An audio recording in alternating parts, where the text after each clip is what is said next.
Bonjour à tous. Aujourd'hui, je suis sous terre parce que j'ai trouvé que c'était l'endroit idéal pour vous parler d'une formule latine qui commence par Visita interiora terrae, visite l'intérieur de la terre. Donc aujourd'hui, je vous parle de l'origine du mot vitriol, qui est en alchimie la substance qui permet de transformer le plomb en or. Et chaque lettre du mot vitriol est l'initiale d'une formule latine qui s'appelle Visita interiora terrae, visite l'intérieur de la terre.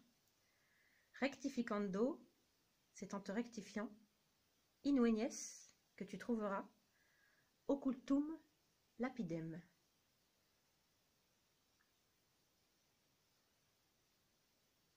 La pierre cachée, c'est ça.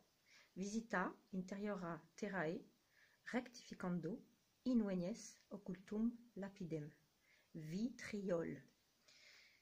Donc, visite l'intérieur de la terre, c'est en te rectifiant que tu trouveras la pierre cachée.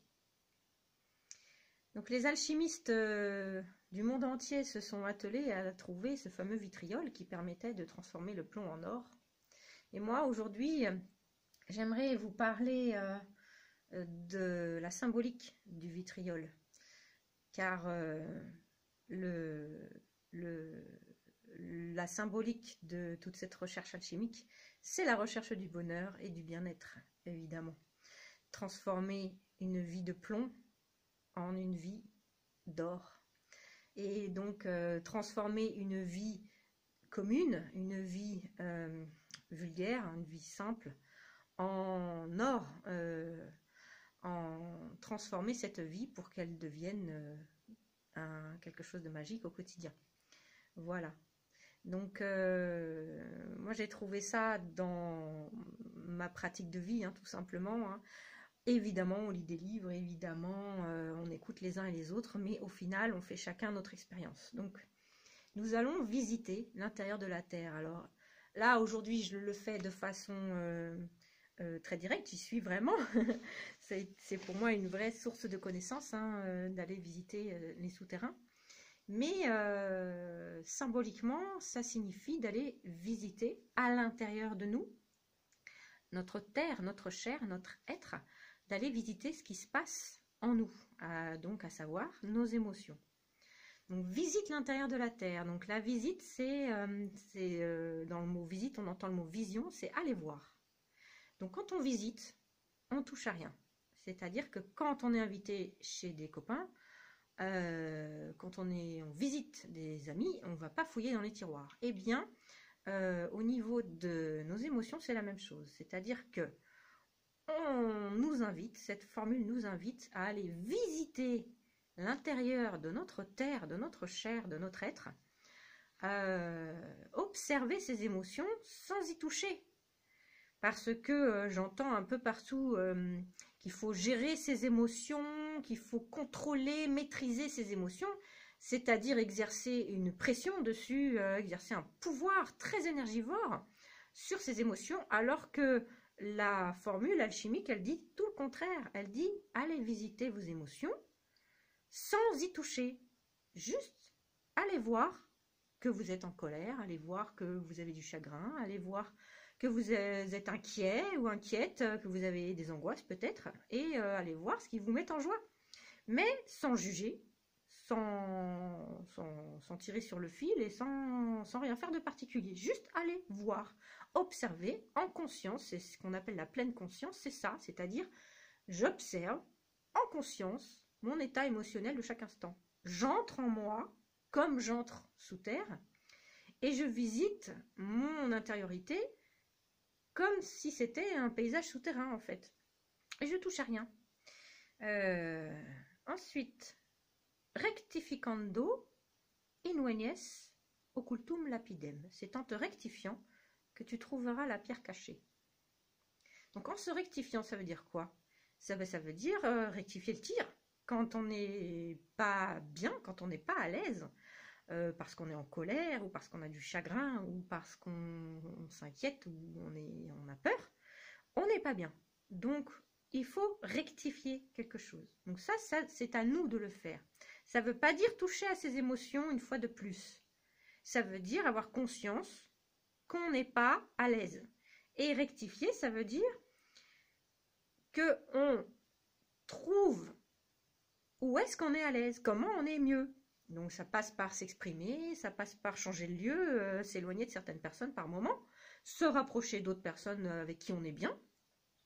Et ça, c'est rectificando, c'est en te rectifiant. Alors ce qui est intéressant, c'est que c'est un verbe qui est en train de se jouer. C'est-à-dire que c'est dans l'action qu'on trouve la pierre cachée. C'est-à-dire que c'est pas tant dans le résultat que dans le mouvement que l'on crée consciemment dans son être pour retrouver un équilibre. Donc ça veut dire qu'on peut être dans des états, être complètement perdu au fin fond de son souterrain, être très éloigné de sa route par exemple, mais le mouvement que l'on va créer en soi pour se rapprocher de son bien-être, il est déjà là le bien-être. C'est-à-dire que c'est en se rectifiant qu'on trouve la pierre cachée. La pierre cachée, c'est la pierre philosophale, c'est le bonheur. Et pour moi, c'est mon cœur. C'est-à-dire que c'est la pierre cachée, c'est mon cœur qui bat en moi, à l'intérieur de ma chair, à l'intérieur de ma terre. Et en cherchant l'équilibre, je suis heureuse, en fait, parce que c'est ce mouvement-là qui crée tout le sens de ma journée. Être bien, ok, mais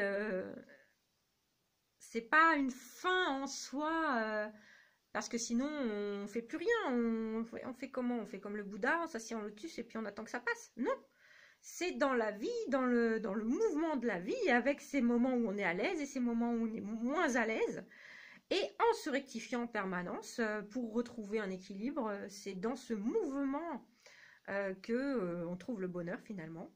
Parce que c'est un mouvement qui ne s'arrête jamais, en fait. C'est pour ça que je vous dis qu'on n'est jamais arrivé, que c'est jamais fini, et qu'une personne qui prétend tout savoir et tout connaître, eh bien, elle se trompe, parce que, eh bien, c'est jamais abouti. Donc, nous sommes tous sur le chemin, et nous sommes tous en recherche.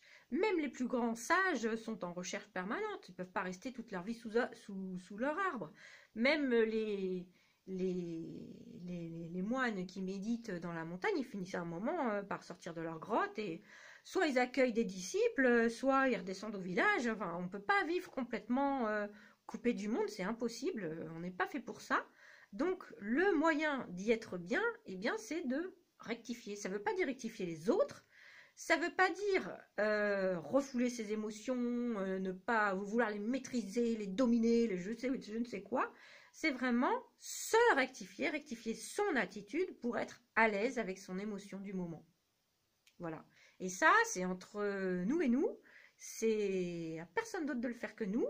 Et on peut constater chez les autres les errements et les égarements, mais en aucun cas on ne peut avoir l'ingérence de vouloir les corriger à leur place ou de voilà, de leur balancer à la tête tout ce qu'on a pu observer, parce que quand on est hyper en pâte, eh bien effectivement on voit plein de choses, mais on n'est pas en droit de l'annoncer pour les autres s'il n'y a pas eu de demande. Voilà, donc on s'occupe d'abord de nous. C'est pas de l'égoïsme, je le répète, c'est de la charité bien ordonnée.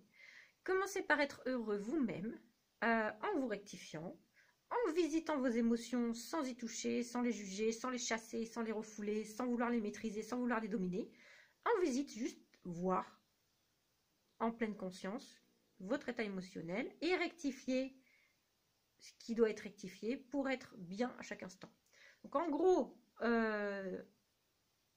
quand on se conduit comme ça, notre vie devient de l'or. Voilà, c'est tout simple. Donc effectivement, il y a des alchimistes qui cherchent dans la matière, parce qu'effectivement, nous sommes des êtres de matière, donc moi, ça me fascine complètement. Mais moi, je l'utilise au quotidien dans ma vie.